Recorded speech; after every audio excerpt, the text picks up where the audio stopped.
My guest this week is Cedric The Entertainer, and I don't even know where to start. Yes. Don't ask me why I'm in this jersey. Still got that. Bust this out. Love an honorable man. I love an honorable man. Hold on. This didn't float, Cedric. Yes. So Joe Burrow got to Cincinnati, and then it just And now look at it. I've started starts working. to float. That's very nice. That's very good. You guys, you guys came all the way there. Guys, it was a bet, game day bet. Gary hit me talking a gang of stuff. I was talking snack. I was snack. I was just like, yo, what's good? That's talking snack when that brother comes out of me. Like, what's good, Sid? What's good? I was like, oh, okay, so we there with it. He's feeling super swaggy. After that game, the game you guys beat, who did you beat? Kansas City. Kansas City. You had to feel a certain kind of way, right? Because that was a big team to beat. And you're like, all right, cool. So we did the bet. He had to wear the jersey. And it's also some Bitcoin on there, I believe. It's $1,000. Whoa! Here's the problem. I should have took the points. Because we did a straight up bet. We did straight up. We had to go. I thought about it. I tried to get out of paying you. I go, no, we were good. It's points. Yeah. Everybody does the points. Everybody does points. No. We got 1, Ooh. 2, 3, 4, 5, 6, 7, 8. And then I did last 220s. Nice. Just in case you got to tip somebody. You never know. You got to do. Oh, an honorable man. Honorable man. That's the white of me. Ladies, open up Tootsies. I'm coming. The pink slip. In St. Louis. That slip, boy. You know about that slip, man. It was 314 day this week, too, man. We celebrated St. Louis when March, our zip code is 314 in St. Louis. So it was March the 14th. Everybody goes crazy on 314 day. Oh, and that makes sense. Yeah, so I can go in there and make it rain. It'll be a couple of days. The pink slip, dude. What? I might the pink slip. I can order. I can get somebody a couch. They come over and clean the house afterwards. The slip. They'll be like, "Oh, you balling. Yeah. Okay, what's good?" That's why I'm wearing the jersey. So he had to wear the jersey. I appreciate it. Honorable. I knew it was going to be tough for him. Yeah, everybody knows he is a true Cincinnati fan. He's one of the main people to really hold Cincinnati down. Before they got Burrow, even when Burrow came and he had the way injury, before. You held them down, and they got the great Tony the Tiger outfits, and everybody's running around with the tiger feet and But we didn't leave, unlike your team. We're still there. Still shots being I'm just saying. I just watched Miracle, the Kurt Warner story, on the flight yesterday. What a amazing story in St. Louis. And I had a Marshall Faulk jersey. I was like, no, because he's gonna kill me if I bring the Marshall Faulk one. Like, no, I was like, well. Let me tell you, when I went to the game, I was with one of my friends, was Lindsay, his ex-wife. Oh, okay. Lindsay Falk. Yeah. And I wouldn't let her wear Rams stuff. Is that right? I was like, no. If I got you a ticket, you got to wear black. She goes, I can't wear bingo stuff. I go, all black's fine. Super neutral. All right, cool. Yeah, I was like this. Tell Marshall you're representing him. Like his skin color. That is. You don't get much blacker than Marshall Faulk. They casted that good in that Miracle movie. Yeah. I was like, I didn't even see it. Like, it's pretty good. It's the guy, Levy, the guy that played Kurt Warner. He actually looked athletic. Like sometimes you watch them movies, you be like, where'd they get him? This dude's never threw a football before, exactly. Because they spliced in real footage and then they go to the actors doing it in the movie. So you'd see like Kurt Warner drop back and then it go to him. I go, oh, he looks like an athlete. It was a little long. They thought it got long. Was it long or what happened? No, it wasn't. I didn't think it was long, but I like football. I like football movies. But I said it. His wife, his current wife, I'd have been out early on with them 2 kids and the family, and she had trust issues. I was like, this, I'm gone. Kurt's a better man than me. That's what happens, though, right? People gotta, you drive through it, and then you end up being able to tell that longer story. But relationships don't always last. Really? I'm sorry. I'm sorry, too soon. I'm getting more shit. No, relationships work. Huh? No. I've been asking you to be on the podcast for like 2 years. Where were you a year and a half ago? This would have been fine. I could have been co-signed like, yeah, you just got to work through it. There's going to be peaks and valleys. How did you hear about my divorce? TMZ? Yeah. It was TMZ? It was like came. It was like, oh, really? And because like in the wives' circle, it rumbles for whatever reason. Mm-hmm. So my wife just came on one day. Is Gary doing okay? I'm like, what? Is Gary Owen and his wife, are they fine? Yeah, man. Well, they good. Boom, do the big TMZ side. And I was like, oh shit, yeah, I had just saw him the other day. Like he didn't mention it. It's like a guy thing, man. We don't really I ain't mentioned it. I wasn't gonna mention nothing. I wouldn't have mentioned nothing ever. I would have just, you would have been like, Gary, how's Kenya? Go, oh, we're divorced. Yeah. I wanted to. I'd be like, what?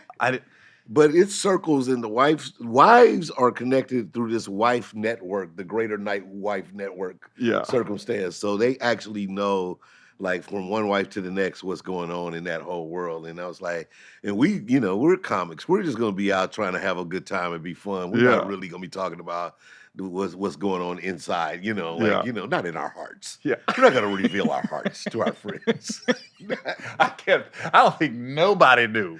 No, it was like, I was like shocked. I was like, dog, and of course, most of us, our image was of the TV show, and y'all was fun, and y'all had this cool little cute relationship that everybody dug. And didn't see the outtakes.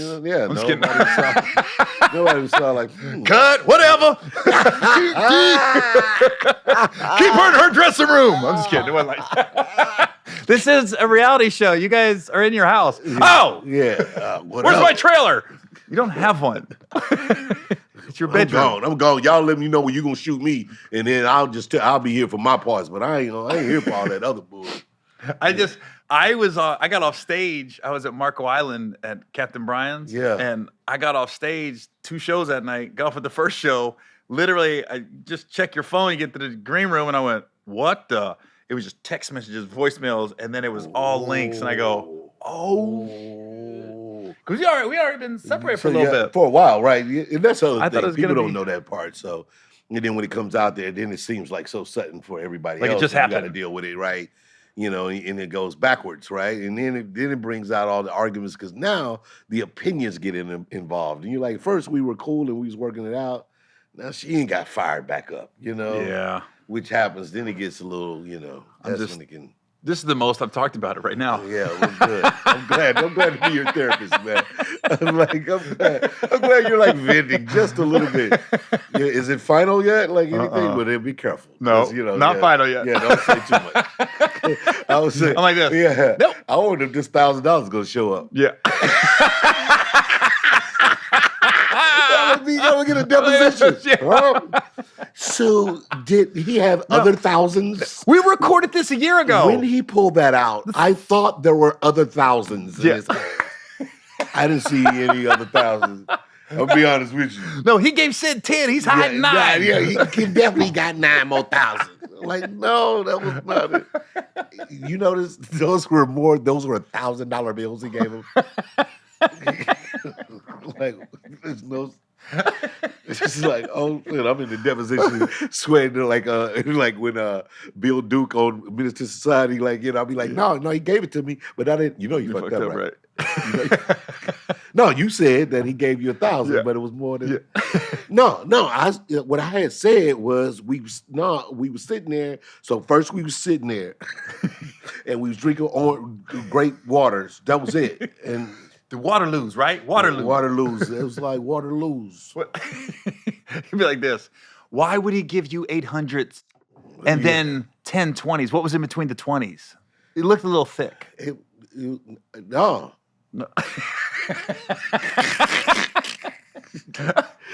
I'm siding with her. You win. Yeah, you're right. You got me. That's how he does all of it. He started revealing it. That's how he launders all his money, by making bad bets. Or what do you call it? dude, we recorded this like 2 years ago.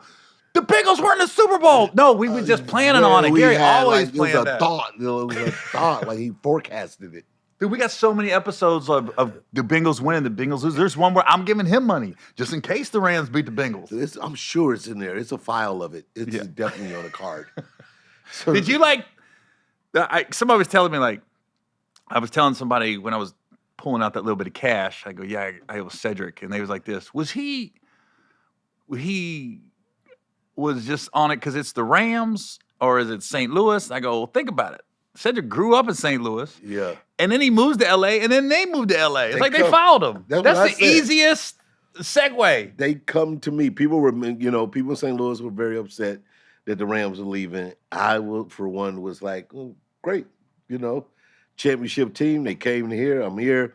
Of course, then I got to know like the ownership really well. So very cool with Mr. Otto O'Malley, Mr. Kroenke, the family. So you in the suite with them? Yeah, I go to the suite with them. I go down in the locker room. We did the whole police escort to the game. Like that was legendary. I saw you in the golf cart. Yeah, it was fun. Like so, that was good, man. So, but it ended up being a great just to watch the stadium be developed like early on and just be out here in this environment and so because you got to take it up, right? Like in life, man. Sometimes you got to take it up, and it's not the hate on the city because St. Louis is my hometown, but it is a thing where his vision of where this team should be was a bigger idea than what it could actually happen in St. Louis, and it manifested. Well, so that's all you can say. I've been to what used to be the TWA Dome in St. Louis, and I've been to Sofi. Wow. Not even, I said I would have left. Yeah. That stadium, I've been in I've been over at least 20 current NFL stadiums. At least 20, maybe 25. That one, not even close second. No, not even close second. Nowhere near second. I mean, like you think about what you mean the new SoFi is the best stadium I've ever been in. Oh yeah, SoFi. There's not a close second. Not even right. AT&T was for a long time the pinnacle in Dallas. Dallas was kind of like that pinnacle stadium, but then SoFi is like it's gone. Another level. And it's crazy, like because the one in San Francisco they redid new. It's not cool. so much, right? Levi's cool. Like this, Levi's good, but Arizona's cool. That's the best conference to go to games because Seattle's got a nice stadium. Arizona's got a nice stadium. LA and Arizona. It was Arizona, LA, Seattle, and the Rams. Yeah. It's hard to beat those. Yeah, no, for stadium wise. Yeah, Dallas Stadium is still dope. It's fun to go to, like when you go there. When you go to the Dallas game, I've been to 2 games there. I find myself watching the screen, and then the players look dull because the screen's so bright. Yeah, exactly. And I'll be like this, now look down and go, why are they so dingy? It's so lit. That screen is so big and lit up, and you're right. But the only thing about there is that I actually had a chance to go down on the field, which was fun, and it was like really close to see like how big these guys are on game day. Like they just damn giants down there, like playing. It's crazy. And then you see them without all the equipment, and you're like, "Yo, like you're a cornerback in this league." Like, you're a little dude. Yeah, I know. I've seen a couple little guys too. I'd be like, "You're a safety." You out there hitting people like, yo, okay. Remember? I remember the first time I met talking about St. Louis. Was it the little guy that with Kurt Warner, Azim? Azim. I can't remember his name. What the hell is his name? Yeah. We look it up. The wide receiver with the Rams. Hasim Razi. What the heck is his name? He was so little. Like Kareem Hasim or something like. Like it was like the Rams when they went to the Super Bowl against the Titans. Hasim Razi. He was so little when I met him. I was like, holy cow, dude. Yeah, no. Not Isaac Bruce. Not Torrey Holt. Hakeem Nazim. It was like that. He was from LA too. It was a rhymey name though, like that. It's gonna bother me now because we can't figure out his name. Azim, Razim. There's only 5 wide receivers. Ricky Prohl, Isaac Bruce, Torrey Holt, and Oz Hakeem. They used to call him Oz Hakeem. Yeah. How big was he? 5'10", 189. What? That means he was 5'8", about 170. Yeah. They weigh you with cleats, shoulder pads. Yeah, 5'10". He wasn't 5'10". Yeah. There's no way that dude was 5. He came up to me, I was like this. Hey, what's up, man? Okay, I want to go back to Comic View days. Because that's where I got hip to you. Before I had ever hit the stage, Comic View came on. And Comic View came right at I think a good time. Because it was like, it wasn't HBO. It was BT was kind of networky. Yeah. And then I didn't have cable when DL was hosting. Okay. And then I got in the military and I just at a friend's house started watching BT, and that's when you were the host. Yeah. So you were my first intro to Comic View, basically. Yeah. And I remember the joke about the ham sandwich. Got stuck up here. Got stuck right here. And I go, holy shit, that's happened to me. And I literally could taste the ham and cheese sandwich. I was like, it's funny when you watch a joke and you're acting it out. I'm going, that's happened to me before. Yeah, man. That like for me, like BET was it was interesting because I did Def Comedy Jam. That was so that had to be early 90s somewhere in there. Had to be like 94 or something like that. You were hosting. Yeah, when I was hosting, because that's when I moved out here. So that was like 93 when I came out and performed. So maybe even 92. Like I remember coming and performing on Comic View, and then I ended up winning the hosting job because DL decided to step down. He had hosted 2 years in a row, and then he decided to step down. And then they decided to do a competition. And the year I was a regular performer on the show, they decided to turn it into a competition for the new host. And then I became the host. So that was dope, man. And that was one of those things where, like your contemporaries would tell you, man, you don't do that, man. Don't do it because HBO was out. And Def Comedy Jam was starting to pop. And and I went on Def Jam and I had a decent set. But they wouldn't let me back on the next year. It was like, no, you were just on. You got to kind of like go a cycle. And I was at home. I was back in St. Louis at that point. I was hosting like a night. And I just had got way more jokes. Like, you just got so much stronger because you're in that host position. So you like up there, you got jokes. So I'm like, no, I need to go on TV. I got a bunch of jokes right now. And so I decided to go on BET, and then I remember like Joe Torre, a lot of people was like, man, don't do that, man. You're an HBO dude. Don't do that now. Yeah. You're going back down. I'm like, I just got to get these jokes off. And so, but it led to me hosting, which led to me being a household name because like BET used to come on Comic View, came on every night back then. Every night. So you was a regular person in people's households. Like, so then that changed my, of course, parents' money. And it just changed the trajectory of my career really fast, once I became the host of Comic View. So that was dope. And then Kings came, 5 years after that? Yeah, Kings came. Well, Kings, we did the first one in 98. I saw a poster the other day. That's crazy. Guy was on the Guy first was one, on right? there. Yeah, Guy who used to be our, MC and warm-up MC dude. So he would perform and do the whole get the crowd lit, and then it was just me, Steve, Bernie. Yeah, me, Steve, and Bernie. Then we brought in DL. So that's the first one. So I found a post the other day. It was 98. That was crazy. Crazy. Like, I got the little doo-bop hat on, the little newsboy with the fancy shirt I used to get from Dallas. What about, did you used to get suits by Deon Scott? I did. So I did Deon. I did Deon a couple of times. And then, it was all of them was in a crew at one time. Deon, Woody, and Reggie J. And I ended up rocking with Reggie J for a long time. I rocked with Reggie J for a long time on my clothes. Well, he was working with Deon Scott. Yeah, exactly. And so was Woody. Woody, all of them used to all work through with Deon. Oh, really? Because Deon had the storefront, and that's when I first got to LA, like 98-ish. Yeah. And that's where I met Reggie J. Yeah. And I just remember I didn't have no money. And Reggie sold me on, I got to spend all this money on these suits, man. He goes, man, you different. You better kill him on Comic View and did it. Because I was like, I got on. I'm going to be on Comic View. I wasn't hosting. I just got on. And then he was like, you're going to kill him. And I remember I wrote this big-ass check I shouldn't have wrote because I ain't have no money. I'm in the Navy. And my butt, I left there. And I'm sweating. My buddy goes, what happened? I go, dude, I just wrote a check. And like all my money is in this check. And he was like, what? I go, yeah, but it's like 5 suits, though. I think that's good. I'm going to look good on stage. He goes, You better cancel that motherfucking check. He was like this, dude, buy one suit. Right. He goes, you bought 5? I had to call Reggie back and go, hey, I canceled the check. Stop all the suits. Make me like one outfit. Right. And then I was like, no, that's how it is. That's how you do you, man, because you start seeing the fabrics. That's what he would do to us. Oh, yeah. Out there, throw all the fabrics. Like, no, this is cold. You ain't got that. That's 100. That's super 100. You ain't got that right there. Steve ain't even got these.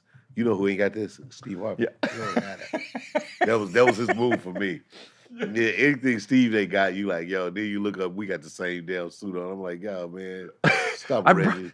I brought that up because when I was there doing that, they brought up this is something you don't know, they brought out a bunch of shit. And even belts. I go, I just remember this as long as I live. I need 2 belts.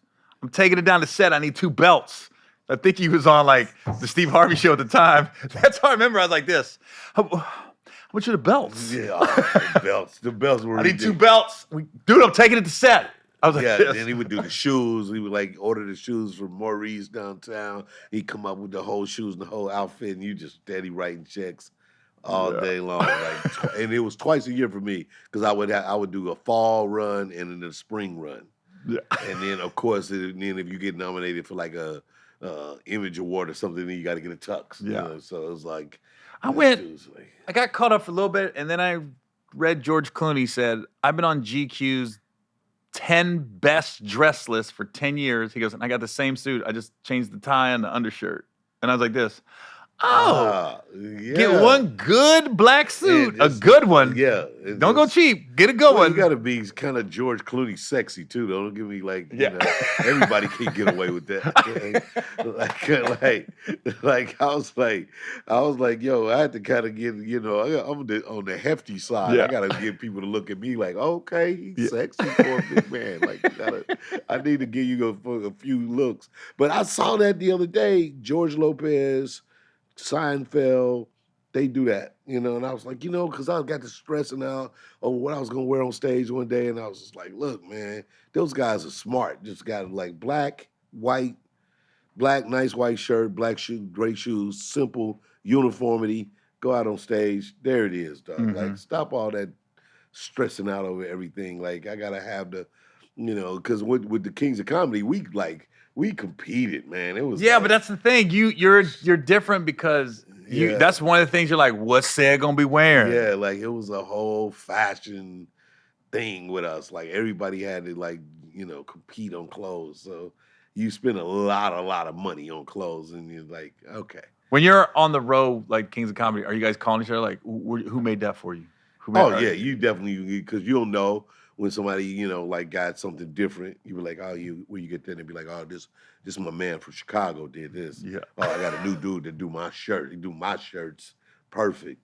You know, certain cottons, you know, you ain't really ready for this yet. You tie your own tie? I tie my own tie. You still don't tie your own tie? Bow tie, I struggle. Yeah. Let me tell you something. My wife does my bow ties for me. But your wife knows how to tie bow ties? Yeah, like my wife is like, she can do that, but like my regular ties, I can do like 2 or 3 of the knots. They always come weird. They're always awkward with me. I'm like, fuck. Oh, it's always short. The back's longer than the knot's not fluent. Yeah, it's like crooked. I'm like, one more time. My sister got married. I'll never forget. I was struggling with the tie. It's like 10 minutes before the wedding's gonna start. And this guy walked in. And I go, hey man, you want me to tie my tie real quick? I'm struggling to tie my tie. And I always thought this guy was cool with me, but then he dug on me. He goes, you know how to tie a tie? Who don't know how to tie a tie? How you don't know how to tie a tie? I was like this. I go, I'm sorry. I get my suits custom made. When you get suits custom made, people tie the ties for you. You got yours off the rack. Right. That's probably why, you know, that's why I asked you. He looked at me like, what the fuck? And then this other guy goes, did you just dig on him? I go, a little bit. Yeah, like, I go, just help me tie the tie. I'm asking you, as a man, I've come out my character and asked you to help me tie this tie. Like, I don't need your exposition on this, bro. Like, you don't need to tell me more about me. Help me tie the damn tie. So when did you become a minister? Just in general, like across the board. It's like after a while you had to stop taking the roles. You're like, look, I'm not paying a pastor. I'm not gonna do it.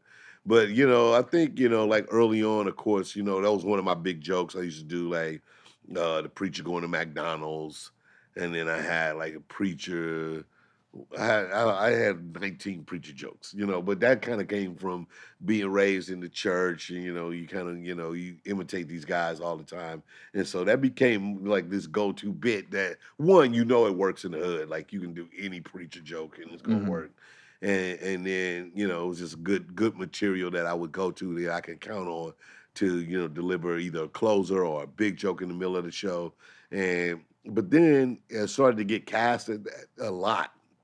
As this preacher role. I mean, Kingdom Come, of course, Haunted House was a little different. Pastor Father Doug is a whole other situation. But then I played the pastor on my show, The Soul Man, like those kind of things. So yeah. But then you did Russell's Wedding, and I thought it was a joke. I was like, "Oh, when's the real preacher coming up?" No, man. You got online? You got ordained? I got ordained, man. I got ordained. So I've been hanging out with Russ. We're over at his house hanging out, and Allie is there, his wife now. And they were like, we was thinking about, we want to just do something different, and we want you to marry us, Sid. And I was like, that's funny. That'll be crazy right there. Like, that'll be lit. That'll be dope. Y'all, that's funny as hell. I'm like, then like, she called, like, hit me back a little bit, like, no, for real. Like, we want you to do it. I was like, y'all serious? And he was like, yeah, man. Like, we don't want this to be, like, conventional or none of that. You got to get ordained, but we want you to do it. I'm like, for real? I'm like, all right. So I did the whole thing. I got online. You got to take a few questions. You say this, and it's that easy. You say that. It's easy. It's easy. They make it easy. It's literally like answering a few questions. When I was at Russell's wedding, I was like, I'm glad it was the way, because I think I've been to like 5 weddings the last couple of years. Yeah. You take a little bit out of every wedding. Like, if I ever get married again, I'd be like, I'll do it this way, or that was cool. Russell's wedding got my wheels turning, because everyone I go to, the preacher's like, this is for life. Right. Do not sacrifice your urges. It's like this. You have given your vows from God. Like, whoa. I'm scared, bro. Like, you changing my mind right now. Yeah, your shit. Yeah. All right, Russell's wedding. Hey, they met during COVID, so clearly they wasn't social distancing. Anybody got the Wi-Fi password? My shit just went down. I was like, this is exactly how I want my wedding. She hot, he cool, he lucky to have her. That's dope. You know what I'm saying? They love each other. I was like, yo, let's do this. Y'all a little inappropriate in front of everybody together. Y'all good? We good? Y'all want to say anything? It was so fast. It was like, somebody be long and drawn out. Everybody was like, that was perfect. And it was like windy out there. It was starting to get, everybody was ready to party. It was long. That the pre-part was longer, like just getting to it. So when we got to the wedding itself, it was like, let's rock. Let's go. I was looking around like, I thought you were like the best man. I was like, I thought Russell's brother was the best man. Like, and I was like, oh, Cedric's really doing this. That's what I was saying. Everybody thought they was going to be the best man until we saw Carson show up. Russ does make you feel like that. Russ was like, yo, you my guy. You like, yo, man, I think you appreciate it, Russ. Yes, I'll be honored. Yeah. Like, nah. Did you go to his 50th birthday party? Yeah, that was fun too. I was working. Fridays and Saturdays are hard. That's really what locked it down for him, because Allie threw that party for him, and he was like, "Oh, that's my woman right here," because that party was bad. That party was bad too. That's like when somebody kind of like holding you down. Like, I mean, of course it was Russ's money, but no, I think it was hers. I think she's her own little thing. So that was good. Yeah, they met. I was like, dang, Russ. I remember it was a year ago he proposed, and I was like, that was fast. But then when you see them together, you're like, sometimes you know. Yeah, no, that's for sure. That's how I feel about them for sure. When you know. And it felt like that the whole wedding, the whole day, the celebration, it felt like that's their vibe right there. It was the party, and all the comments when her sister walked up and called her a hoe, like that. Yeah. So it was funny as shit. And when you know it's over, you know it's over too. Yeah, exactly. Like I knew. Same thing. When you know she's the one, you know she's the one. But when you know it's over, you fucking know. What? Silly rabbit transitions are for kids. You still in therapy over there, man. I'm sorry, man. I'm sorry. It's so good to see happy couples. There was so much love in the room. But it's bullshit, though, because at the end of the day, it don't last. You don't know. You don't know it's going to be forever. Oh, bro. Should be like a LeBron contract. Just a couple years, and we'll see what happens. Reevaluate. Was good. Everybody good? We good? You good? You good? All right, cool. We good. Yeah. Cause look at LeBron now. This ain't the same team a couple years ago. Oh my God, he'll probably definitely switch up. Yeah. He's like, somebody, you're not gonna suffer that much as a Laker. That's hard suffering right there. Yeah. I always know you got like Malik S and JJ on the road with you. Yeah. Right? How'd you come across those two dudes? I switch up. I used them quite a bit, but one of the things. So I used JJ very early on in my career. He was one of the first comedians that made me have to work like really hard on stage. That's what I was asking, honestly. Yeah, I don't like following him. He makes you work. God. He's one of the funniest guys out there, I think. He's hilarious. And then, so I was in Birmingham early in my career. I was headlining. I thought I was killing it. I used to be the man, right? You selling the tickets, you the man. And then JJ is performing. I don't know him. Like, he's on the show because the promoter put him on the show. And I mean, I just hear the crowd, wow. I'm talking to my boys backstage. I was like, the people are stomping the floor. And I'm like, like down in the dressing room, like, yo, what's going on up there? So I go up to watch, and he's murdering. Yeah. That's killing. I'm like, wow, okay. I really had to deal with that in a while.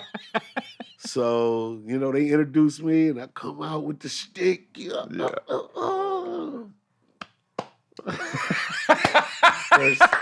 First couple of jokes. So much. Next joke. Wow. Like, it took me 6-7 minutes to dig out of the hole that JJ had put me in. And I was like, yo, bruh, like, I need you on my shows. Like, I gotta know I gotta work harder because I'm obviously it got too comfortable. See, some comics go the other way. Most comics would, yeah. They don't want somebody too funny in front of them. Oh, no, most comics would. And Malik was the same way. Like, Malik used to open for DL, and he was like the first act. DL usually had 2 comics. I used to only do one other comic. I did 2-man shows for a long time. Mm-hmm. And then Malik was like the first comic. So he was at an MC spot where you didn't see a lot of material, but you knew he was funny. But what I liked about him, I called him a sniper. Like, because he was like Florida style, he'd like put people in their place. And so when I was like, oh, I need him because when I do my shows, I'm there to entertain. I'm not there to talk to you and have all this back and forth conversation. Mm-hmm. Like, I know people will, but I want you to kind of understand that I'm the professional. You're here to sit down and have a good laugh, right? So I started using Malik because, one, he used to write too. He used to always come up to me with jokes like, yo, man, try this. And I was like, oh, okay, cool. That was dope. And, you talking about this subject matter. Maybe if you added this to it, blah, blah, blah. Like, oh, that's funny. Thank you, man. So I started using them, as a way to pay them and put them on a little bit. And then it just made a lot more sense. And so he used to go out and just really put the audience in shape. Like, it's like the mean teacher that show up and everybody calm down. Yeah. And you come in and do your job. And so that's the way I did that. And then, of course, JJ would come out and be a pro, hella funny. And then it just allowed me to come do my thing a lot easier, in my opinion. Even though you got to work hard because these guys are hilarious.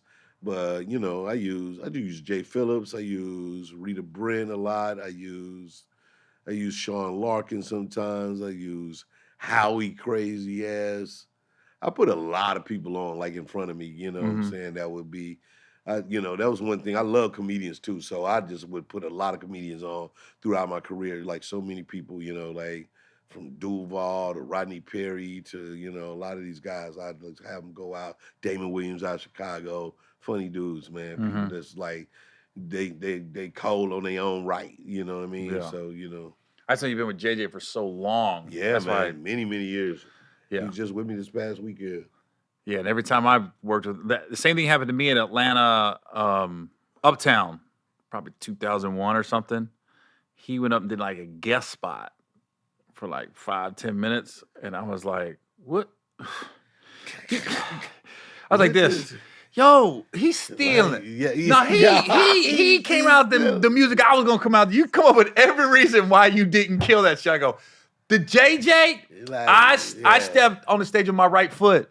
So did he. Yeah, I don't like that. Step on with your left. Just keep giving it up to him. I finally had to be like, hey man, give it to JJ though, man. Yeah. Like JJ's like killing it. Oh, you go like JJ had just said. Yeah. You know, like I just took the L. I was like this. I was fine, it's like you said. The show was fine. It wasn't what I was used to. Exactly. And I finally got back to the hotel and I went, that guy was just fucking funny, man. Right. Fuck. I took it too. Luckily, that was one of them too where you like. At least I had the hour to dig out of it. Yeah, right. Like, the headliner. But it was like, yo, like you almost didn't want it though. Yeah. Like after you get 8 minutes of not really getting the laughs, you start to be like, yo, like I'm gonna have to figure out how to get out of this joint like soon.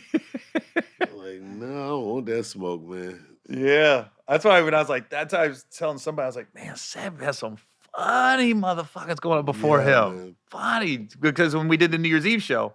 Yeah. And you brought those guys. You wanted to bring your team, and I was like, yeah, let's do it. And then I was like, I New Year's Eve, I do Dallas every year. See, I just pumped my shit. Yeah, nice. And I was like, oh, this show's gonna be easy peasy and funny. Nobody's gonna leave this show unentertained. And then when you came out, I hadn't seen you live in years at a theater, not a club. Stuff. That's why I was like, oh, I forgot he's a superstar. Yeah. Because I'm used to you in this setting. Yeah, exactly. Off. Like this. So when you came out and you had what song was it? Yeah, I did. I think it was Young Dolph. Young Dolph. Yeah, and the whole song played. Yeah, and you sang it and in the crowd. You didn't see there was one white guy in the second row. And he laughed at everybody. But when you came out, that motherfucker stood up, and it was the most awkward, like, arm thing. Yeah. But you could tell you was his guy. Like, he paid to see Sid. This wasn't about the event. Yeah. He was like, he didn't know one word of that song. Word. Just like, jumping in on parts. Preach. Yeah. But I'm on the side of the stage like, oh, I forgot. Since Kings of Comedy / The Neighborhood / 75 movies / been around for a while. Dallas was one of my big cities because that's where Steve was based early on in our career. He used to have a comedy club there. So when I used to go, when Steve would go on the road, he would bring me down to host. And so I'd end up having like a whole family of people in Dallas, like where I'd kind of, like that's that city where I came up because he'd go and do bigger shows. He'd be like, hey, come down, I'm gonna be gone all week, So I would go to Dallas 8 times a year sometimes. This before you was hosting Comic View? Yeah, this was when he used to just have his little club, right? Before Comic View. Yep. Exactly. Is it true that Erykah Badu was like working there as a driver? I've always heard that. Yeah. She was one that picked everybody up from the. She did it all. She was a server. She'd come get you in the car. No way. Hey, little Erykah, everybody knew little Erykah. Little Erykah with the light eyes. Everybody knew little Erykah. Like little Erykah, she come get little Erykah pick you up. Then she be at the club. She'll be a server sometimes. She be taking tickets. What'd you think when you saw her like doing music? It like was first crazy. time? Like you was like, yo, because you didn't even know she did any of that. That's like, crazy. You just knew she had a good spirit and was a hustler and a go-getter, but nobody, when she blew up with when On and On came out, and you just was like, yo, that's little Erykah. And she never was doing music or anything around you guys? Not around us. Like, we didn't even see it. I never even saw it at all. Like, was she dressing like she does all the time? Not quite, because she was like at work. So yeah. She just, but she was always a vibe. Like, she was always like that person you like, dug, like she was like a thing that was bigger than what her job was. Sure. But you looking at your own stardom at that time, you don't even really recognize, like, you just give people props for being cool. Like, she cool people's, But I always heard that. I didn't know if it was true. Yeah. She used to work at Steve Harvey Comedy Club. So she'd be the one picking you up from the airport and stuff like that. Then she come back, she'll be taking tickets sometimes, she'll be a server.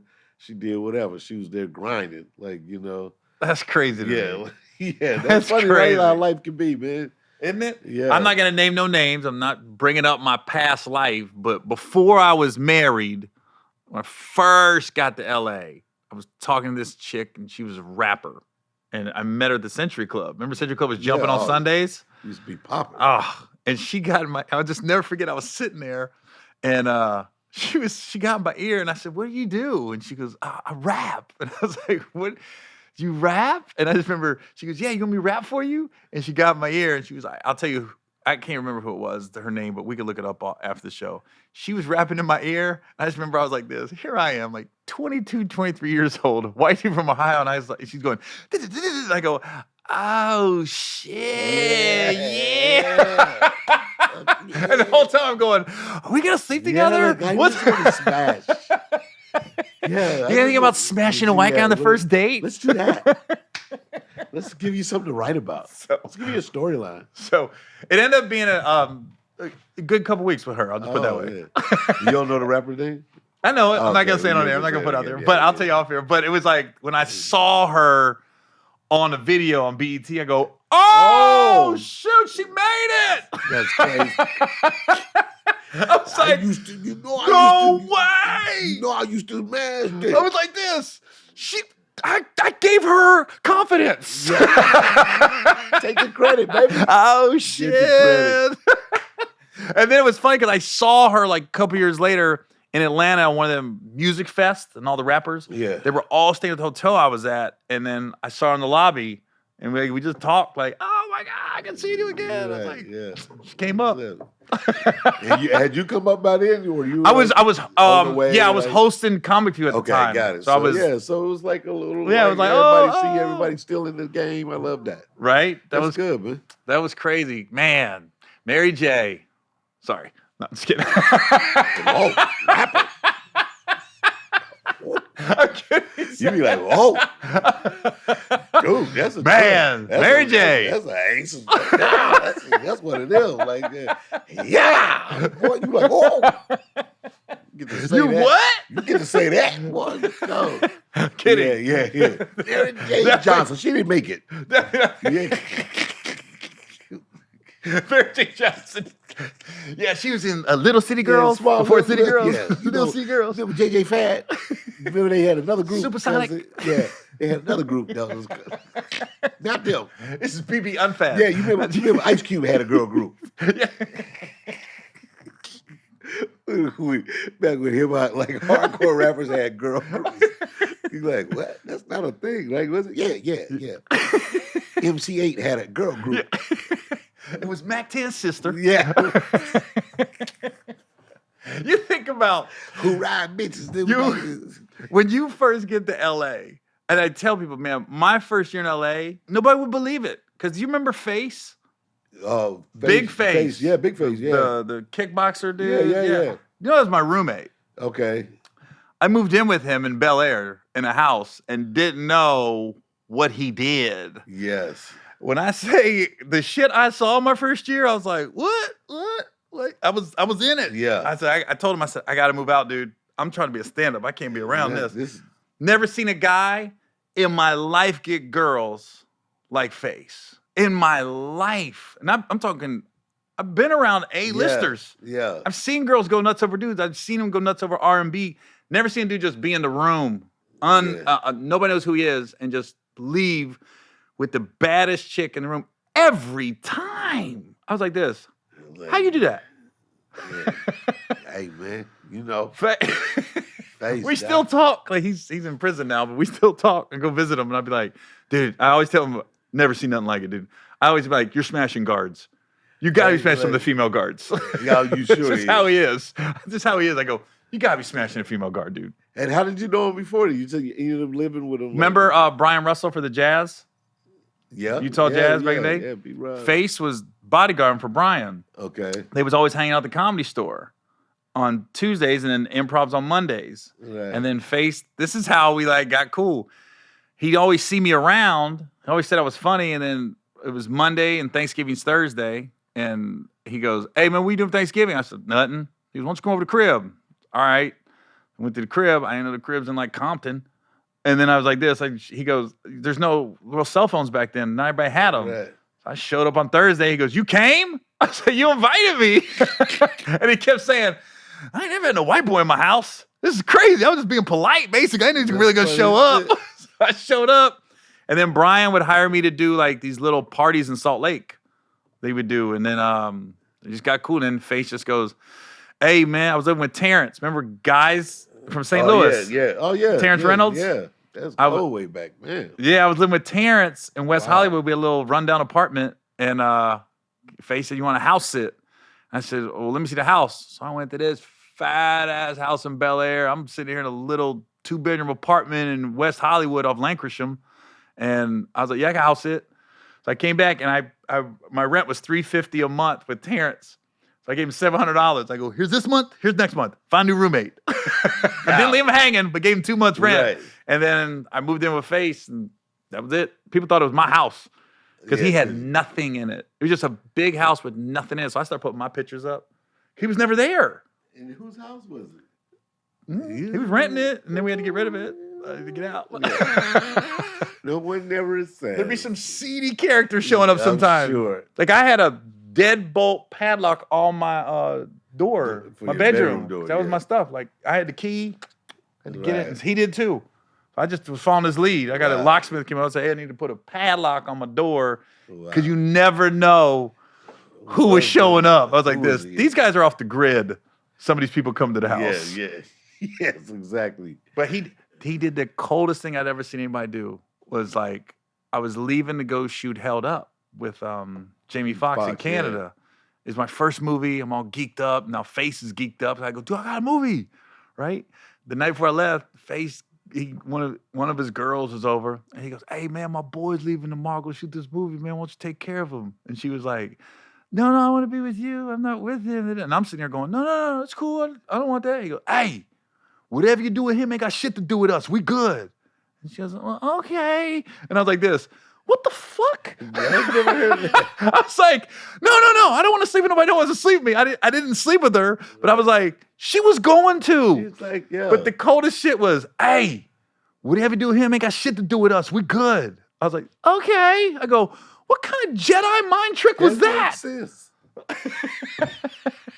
I was like, that makes sense. At the end of the day, look, what you do with him, that's y'all. Yeah. I'm right here, though. It did kind of make sense, though. Like, you good. Take care of my boy. Do that. I was scared to be looking through the window. Like handle that shit, baby. I tell you, I was telling this story one time. Like, yeah, like, you do meet all these characters. I met a pimp one time, and he's like on the phone, and he had his girls. They was one of them pimps from like up north, up in the Bay.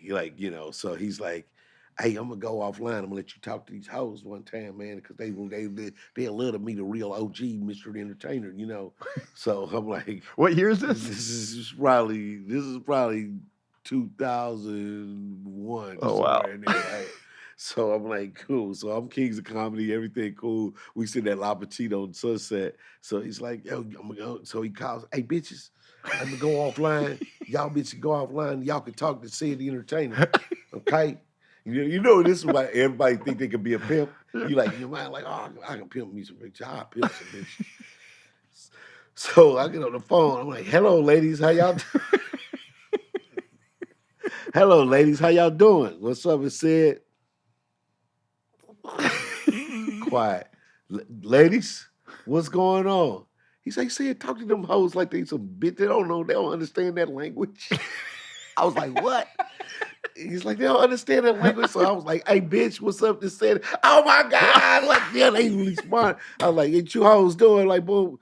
And I mean, I only talked to them for about 5 minutes, but I literally was drained of my soul, dog. Like, I was like, I could never just talk to a woman like that for fucking hours. Hey, bitch, what you hoes look hoe? Hey, and he got back on, bitch, now y'all stop all that goddamn giggling hoes and get back to work and all this shit. And he just talking to them. Hey, he said that's some dope shit. They happy as hell. Yeah. Like, hey, bitches, look. Yeah. The fuck, I was like. You got dicks to suck, right? Get to suck it, bitch. Dude, I was in my spirit, dog. I just was like, I'm drained, dog. It was 5 minutes of talking. I said, no way I could be a pimp. I can't degrade nobody that long. Yeah. That shit was the craziest shit. It was fun, though. It was fun. Fun conversation looking back on 4 minutes. Yeah, it's a great story. Like 5 minutes for a pimp. So where's he at now? Where's the pimp at now? What's he doing? Still pimping. I'm sure. sure. Preacher? Yeah. They always go to the Lord at some point. Man. I don't know how they still pull it off right nowadays. Like, because girls got OnlyFans, so they don't really quite need you anymore. They'll just do it themselves. Yeah. That's how I'm thinking, too. Like, as hookers, if they're walking the streets, that's the lowest level of hoism right now. Yeah, like, babe, you don't even have to go outside. Right. You just need a room somewhere. Yeah, invest in a laptop, okay, and a little small camera. Get an iPhone. You can do it all on your phone. Can do it right here, and they'll love it. Yeah. Find a trick that you do. Spread jelly on yourself, and it's a whole group of people out there that are jelliers. Oh. Another great face story since we're talking about hookers. I don't know how this conversation went there. This is a great story. Now I'm back and we moved. We got a house in Hacienda Heights. Okay. Right? We're way out. Right? So I come home off the road one time and I just started headlining. Just now I'm hosting ConView. I'm just starting to headline. And I come back and there's two girls in my room.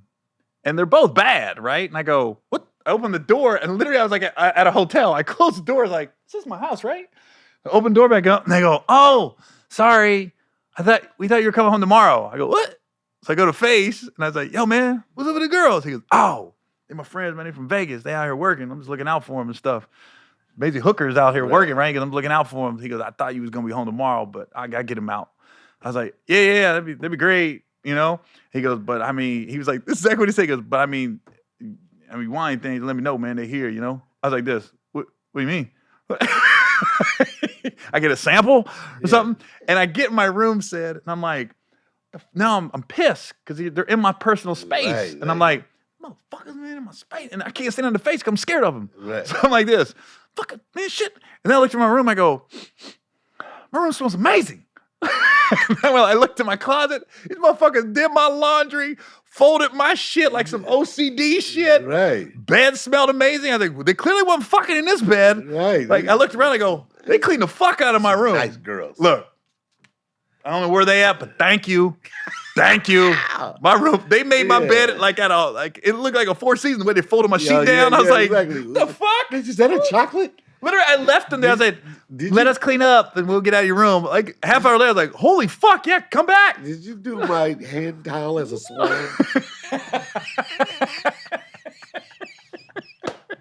Hose didn't help. They left a note, your room was serviced by Mercedes and Strawberry. But thanks. I'll never forget when he goes, hey, man, you know, I'm just here looking out. So whatever, you know. I don't think it was pimping. I think, this is me looking back, I think because they were bad, like super bad. And my dumbass being early 20s scared, no. Let them motherfuckers show up. Right now, let them show up now. You be like, yeah, that's good. Yeah. Matter of fact, do all them clothes in there again. Look, you ain't fold that right. Come back in the room. Yeah, take all that, take them clothes off you got on and do that clean up night, nigga. I think they was high end. I can't confirm it. I think it was like doing some Steve Jobs type tricks. Yeah, and I was like, I think he was just looking out, like drove up, stood outside. Yeah. That's what I think. Yeah, that could work too. That happens. I don't know, but I was like, it was so funny. I went from like so bad to be like, wow. Is this Huckleberry and Jasmine? What potpourri is in this room? I've never had a room spray before. Hold on, Cedric. I'm thinking, if the room smells like this, what's your pussy smell like? Strawberry shortcake? You don't know. You want to find out. And then they just was there for like 2 days. Really? We had a 4-bedroom house. They just went through the other room. I was like this. Well, why were they in my room?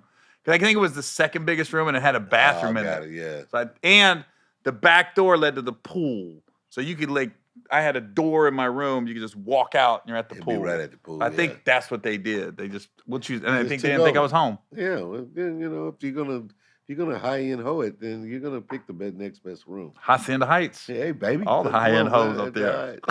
The Heights. I'll never forget that. You think about the stories of the stand-up, like the shit that you see on the road and stuff that some people just wouldn't believe, especially starting out. Do you have any like horror stories like before you got on Comic View? When you just struggling shithole hotels, dirty promoter? I did it all, man. I mean, because I came from like when it was just like the white comedy clubs. So you used to have to drive like everywhere to go do the show and live in the damn condos. Comic condos? Nasty motherfuckers, that was like there before. I remember one of my craziest ones that I can remember though is like I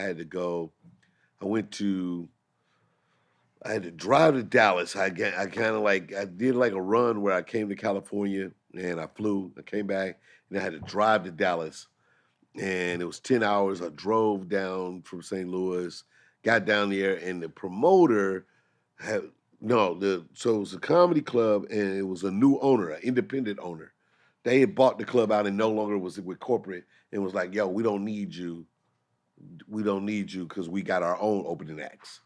You drove from St. Louis to Dallas? Fucking 10 hours, man. I was supposed to make $350, like for the, the weekend and all that. Out.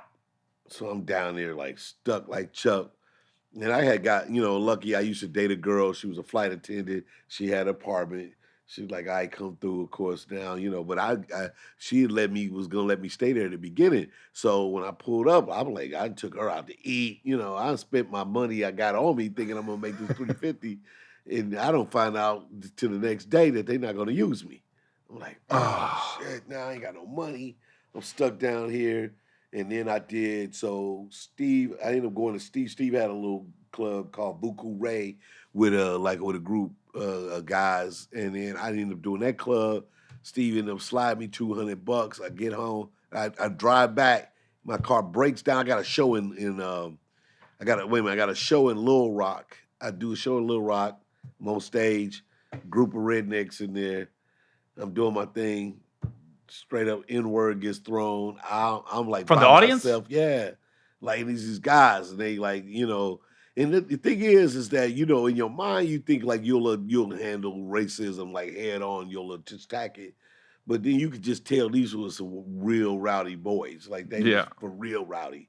Like I was like, oh shit, I'm by myself. I'm scared as fuck. So, but I'm talking shit while I'm on the stage. So I ended up getting the promoter manager dude at the club. He like sat and talked to them. The police came. I got in my car. I was supposed to do 2 more shows. I got in my car and left like in the middle of the night. Gone. Car breaks down in near where I went to college. I got to get it towed off the side of the highway. I ended up going back to my college town. Called my mom's. My mom's had to send some money to get my car fixed. I finally get home, and this is me telling her that I wasn't, comedy is my thing. Like I had quit my job and everything, and now I got a call. It's like literally like a month later, like I need you to pick me up. Like I was like, oh, this ain't gonna go good at all. But I just remember like that whole little run being like just bad, man. So you leave St. Louis. You're driving to Dallas, like cool, $350. Right. Then we'll go to Little Rock, make a little more money. And then I'm gonna come home to St. Louis. It'll be lit. I'm gonna come home about 700. It'll be good. You got nothing. Nothing. You got Steve gave you 2. To borrow, and then like I say, car got messed up. I had to get that fixed. It was like, I was stuck. I had to get a hotel when you didn't expect to. Like all the little things. How'd you get like people starting to look at you before Comic View Def Jam? Like, I mean, mainly, like back then we took every TV good performance. You had the Uptown Comedy Club Flex used to have. I went on that show, Apollo. I went on Apollo, and then Def Jam, and then Comic View. But any little thing where I could get on television, I did. And so then that was that. And then Chicago was my big second city. So Chicago used to, of course, have a lot of great comedians coming out of there. Bernie Mac, Adele, Tony Schofield, George Wilburn, young Damon. Damon was young at the time, but so many, D. Raised them. They was much younger, but they were still coming up. But it was like so many comedians coming out of Chicago that they would have their own big comedy competition. Mm-hmm. So they used to have a Miller Genuine Draft. Yeah. And I went and did that and won. And, you used to get your picture in the Jet magazine if you won. So that was one of the big ones. I remember being in Jet, feeling all special in the barbershop and going to You leave it open? Yeah, check your boy out. You know what I'm saying? You might want to go to page 43. 36 is Black Beauty of the Week. Yeah. Well, look at your boy right there. And then I won like a $3,000 check when I did the Millie Jean draft. They take that picture with the first big $3,000 check. But I just remember in my mind when I had that $3,000, I just was like rich as hell. Yeah. In my mind, like I'm rich as fuck. Do you remember your first, like, I don't know if it was a club or a theater, where you was like, whoa, I'm selling tickets. I'm making a decent amount of money all of a sudden. Yeah. I think one of the first times that I really felt like that was when I came home. I'd been performing, and I came home and did the Fox Theater in St. Louis, and it sold out. And that's when you kind of knew, like, it was like, yo, it was sold out. The Fox. It was just you. Just me. And and I've been there to see all kinds of people, Luther Vandross and Sade and all these big acts. And I was like, I'm in here doing this too. Mm-hmm. And I had a one-man show, too. It was the first time, too. Before then, I did a one-man show where I did 5 characters, and I sold that out, too. That was one of my early kind of memories of, like, all right, I got a real fan base, So, yeah. That's crazy. What about you? Well, Comic View. The celebrity in Phoenix? No, the club. Oh, really? Well, it was, I was doing good, like, Comic View and everything, but it wasn't like I was on a hamster wheel for a long time. I was headlining, full-time living, selling a decent amount of tickets, nothing crazy, but not getting like percentage deals at the door. Yeah. Like I'm getting like the set amount and the bonus at sellout, right? And then I just remember I was in Phoenix, and it was the first time I did a door deal. It was 50-50, and I don't know, whatever the year this was, 12, 13 years ago. I just remember the manager who had seen me coming there years, just writing like halfway decent checks, nothing crazy. He was standing there, he's like this. His name's Casey. He was like, and he gave me the check, slid it to me, and I went, holy shit! Like in the room, he goes, ah, and I was like this. What? He goes, it's time. It's time. He goes, enjoy it. It's time. I go, what? Is this serious? What the fuck? I remember calling like Will Packer. Thanks for putting me in the movie. Calling everybody, promoters. Thanks for being there for me. I just was like, it was the first like big check that I saw. I was like, wow. You can really make a lot of money in this business. It's so crazy. No, yeah. When it happens, you like, yo. And I remember like going from like when I hosted Comic View, the numbers used to be like smaller back then, but like again, a headliner would get 1,200, 1,500, and then you start to go out like and do like the Def Comedy Jam shows or whatever. You might get 2,000 to do a show, but one show. If you did a comedy club, that 1,500 was for the week, right? But then you started getting one show, 2,500, boom, and then after I did Comic View, I remember being felt like it was Birmingham. And I charged $10,000 for me to do a show. Theater or club? It was a theater, but it was $10,000. You got it? You was like, whoa. For one night. I'm out of here, baby. Yeah. Who drank it? I was like, got that buddy itching a hole in my pocket. Who drank it? I remember the first time I saw a $4,000 offer. I'll never get long to live for a comedy club. And I said, how are they going to make money? If they're paying me all this, how are they going to make money? I remember thinking, doing the math, like, there's no way they make any money. That's $4,000. That's impossible. It's impossible for them to win, guys. Yeah. I want them to win. I was like, oh, there's food and drink, and there's how many tickets can they sell, and how much are the tickets? Yeah, and how many times do they do it? Yeah. Yeah, exactly. Yeah. I remember thinking that, like, they can't make any money. This is impossible. There's no way people make more money than me. No, it was crazy. And the business just started to grow really a lot through that period. That was one of the fastest growing times of comedy. Like when you guys, like once the Kings and all that stuff came up, it was like people just started eating. Everybody was like in the game, the Def Jams of it all. Because anybody could throw a jam. Remember, anybody could throw a jam anywhere. Oh, I remember them doing D.E.F. jam, and they like, nah, we didn't steal it. It's different. Yeah, I was like, what? Dave, Eddie, and Frank jam? Yeah, sure. Yeah. It's like, no, it's not that. Yeah. No, that's the truth, too. They just flip the name a little bit and be like, no, we ain't steal nothing. And they be popping off, though. I mean, Jamario is Jamario. I started thinking about that hamburger. Shucky ducky quack quack. Shucky ducky quack quack. What about, remember T.P. Hearn? T.P. Hearn. This is all the clapping. Yeah. We had the same first manager when I first got to L.A. It was two TPs. It was a T.P. Hearn and a T.P. What was the dude out of Memphis? He was T.P. something. There was Prescott out of Memphis. Yeah. It wasn't just T.P.? Yeah, it was another T.P. something out of Memphis and T.P. Hearn. T.P. Hearn was the first guy I saw bomb. Really? Bomb. And I went, oh, wow. In L.A. like that at the Improv, I was like this. Oh, that's tough, man. Usually when it be in the room too, you be like, man, I don't want no smoke right there. I don't want no part of that. Well, it's different if the room is like messed up, but when you got an improv where there's 8 people and 7 of them do great, and you 8 of them like this. Oh, man. Yeah, you look bad up there. That was a bad one, though. That's bad. I've seen some bad ones. I don't see them that much anymore. No. But when you first come up, that's when you see all the bombs. No, I did. I remember I bombed one night. I had I used to do a comedy club in St. Louis, and it was down by the riverfront.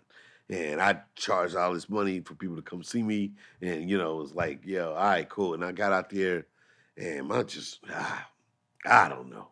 It just wasn't working, man. Like, you look at you trying to do a joke, it's just like not working. I literally stopped the show. It's like, look, man, I'll give y'all money back if you want to, go. And people came back and want their money back. I thought, how you said it's almost like I didn't mean it. It's almost like face for Thanksgiving. He didn't really mean it. Yeah. I was like, but I get it. And people got in line, was like, yeah, run that back. I was like, oh man, I felt so bad. That was the worst ever. Why do you think it happened? Who knows, man? A lot of times, you can just feel like you the man in situations and just not paying attention to the flow of the audience or whatever, right? But it was just like, I don't know. I just could not get this audience on my side. And then it went to the point to where I couldn't even figure out how to dig out the hole. Like every joke felt like inadequate and terrible. And I was just like, I'm in my head now. I just got to stop. I just got to stop. Yeah, I think the last time I could say I ate it and just was because of the show was in Memphis, probably had to be 20 years ago. Remember they did the Mud Island Amphitheater? It was outside. Yeah. Oh, I hate outside. I'm not going to say the comics were, but they pulled a fast one on me. They had me headline. I had no business headline. I clearly wasn't the biggest name on the. Okay. It literally, I'm not saying damn near, but it'd be like me, you, Steve, and Bernie in 2001. And I'm going to go last. What was that about? Literally, Cedric. They brought me up the headline, and I walk out and go, what's up, Memphis? It looked like the end of a football game, and everyone was leaving. Oh. They were just leaving. I didn't get booed, but talk about nobody paying attention. I was like, and I'm sitting here, and I just remember there was a group of 4 women over here dying. Remember they said, and I go, this show's for these 4 motherfuckers. Right. Just it. Fuck the other 5,000 that are leaving. They were just, the person went before me said goodnight, and then the host brought me up, and it was like, they thought the show was over. There was a big name on that show, and I was like, Gary Owen. Who? And they had me convinced, nah, man, you on the rise, man. They waiting for you. And I was like, oh, for real? Okay. And I got done, I go, these motherfuckers sucking me. Shit. And the headline in that show I had no business. And I think it was because it was such a strong show. And I'll tell you, I guess I could say it now. It's been 20 years. It was Cheryl Underwood, Lavelle, Bruce. This is 20 years ago. Yeah. Right? Still beast. And I'm like this. I went last. Yeah. And I was like this. Now it wouldn't be that big of a deal. Right, for sure. Back then, I was like, I shouldn't have been last on that show. I should not have been last. And I don't know who made that call. I was just like this. It's always, that's a trip too, on shows whenever, you do the order or decide. I don't like to follow really blue comics, comics that are super blue, and I remember I had to follow T.K. Kirkland one time. and he's so good at what he do. Like on top of that, such in his world. It just was like I could not follow it with my. You had to recognize that, like this dude out here, like in his lane, and he's like good at it. So he just got the crowd going. I mean, we was in Denver, just like yeah. And I was like, man, so you just got to make a negotiation, because like your ego be like, yo, I got to be last, and I got to be next to last. I was like, hey man, dog, you need to go. I need to go in front of you, man. Like that's on everything. But it should be pretty simple. Like when people call me, like friends that are trying to put shows together and stuff, I go, the lineups are easy. When they ask me about the lineup, if I'm on it, right? And I'll be like, it's easy. Who's getting the most money? Boom, they go on last. Who's getting the least? Boom, they go on first. Right. And it goes accordingly. That's what it should be. Well, that's the spirit of it. Like if you want to do a good show, right? You definitely got situations where you like, this because you go to Miami, you got a real hood, or Atlanta, like at at Uptown. You be in the hood sometimes, you be like, let me just work this order so that again, I'm not gonna lead an audience without a good show, because they'll make a choice about somebody like right away. Yeah. And be like, they're not really there for the cerebral comedy or somebody that might be really funny, but they got smart style, like that. Like you got to be able to bring that. So you basically said you don't agree with what I just said. Yeah, I mean that's the right way because of the money, though, right? The money's the money, right? So you just shot down everything I just fucking said. Said thanks. Fuck that shit. You're like this. JJ closes, Gary. JJ closes most of my show. Then Malik goes. I'm first, Gary. I'm first. Cedric the Entertainer. I go first. Well, I'll rock with these guys, but we definitely we did the Comedy Get Down, and it was like Eddie Griffin was like somebody that, again, he's a very blue comic that I'm like, I much rather go in front of Eddie Griffin. Like I don't want to follow Eddie Griffin, like because he got a different, freer energy with his audience, the way he speaks. I think this should be last, like that. But the guys didn't want that, so then Eddie ended up going second, DL went third, then I went fourth. Oh, okay. I can see, but when you got like an ensemble show like that, I guess when everybody's kind of making the same amount, somewhat, then you kind of make those decisions. Yeah. Well, you can make decisions, but if somebody's headlining, sure, I agree. If they headlining, you gotta, My thing I always said was like, don't take headliner money if you don't want to headline. No, that's for real. I always say that. I mean, you definitely, I mean, it is those who sell tickets to, you understand that it's people that sell tickets and they just the number, right? And they don't necessarily need to be headlining sometimes either, but I like I like the 85 South guys, right? And they all kind of just super popping, and they all got a lane where you like, all right, cool, but on a show like that, should I still go last? I think so. Yeah. Yeah, I can see that. Yeah, you basically disagree with everything I said. It's fine. It's good. No, it's good. It's generational. I don't know why I even brought this up. We're like being polite to each other. Yeah, I can see that, but listen. Your point, the point you making is different than the point I'm making. All right, man. Well, I appreciate you coming on. That's good, man. Glad I got you your money. That's fun. It's classic. Well, at least you know how I pay. You do. You're a very honorable person, man. Because you know who makes me wait? Kevin Hart. Oh, always. Dude, we bet every time the Bengals play the Eagles, and it's years. And I'll see him be like, oh, I got to get the money to you. You got to do it. What's your Venmo, man? I'm going to send it to you. Yeah. I had to go down to Kevin Hart Studios and pick it up one day. Run that. I was like, Kev, I'm coming down today. Because I suckered him. I go, where you at? He goes, I was in the office today. I go, all right. Hey, look, man, I'm in L.A. I'm stopping by about a half hour. Send somebody to the bank. Please don't tell me you don't have it. You don't have $2,000? Really? Right. That's not going to be, yeah. You don't have it? That's not a good story, Kev. Yeah. Not for you. Right. I don't buy it. Just cash the Jumanji 2 residual. Right, residual. The second residual check. The meltdown. the VOD part. Yeah. All right, well, I'll see you. I guess next time I see you on the show, I guess I'll go last. Yeah, man. Yeah, you man. Yeah, for sure. I'm with that. All right, man. Thanks for coming on. I'll still take the hell out of money, though. Yeah. I'll be pitching in the room like the hose. I like your point though, but it's good. What the fuck? Why am I going up before Cedric? Oh, I'm going to the bathroom? No. That's good. Like he said you can kill it. He said you can murder it. You couldn't room. Gee, nah, man, they waiting on you on the rise. You good, dog. Like this is how you do it. You go. Go. I did it. I already went out there. All right, man. Thanks, man, for coming on. Sure, man. Big up, dog. Appreciate it. Man.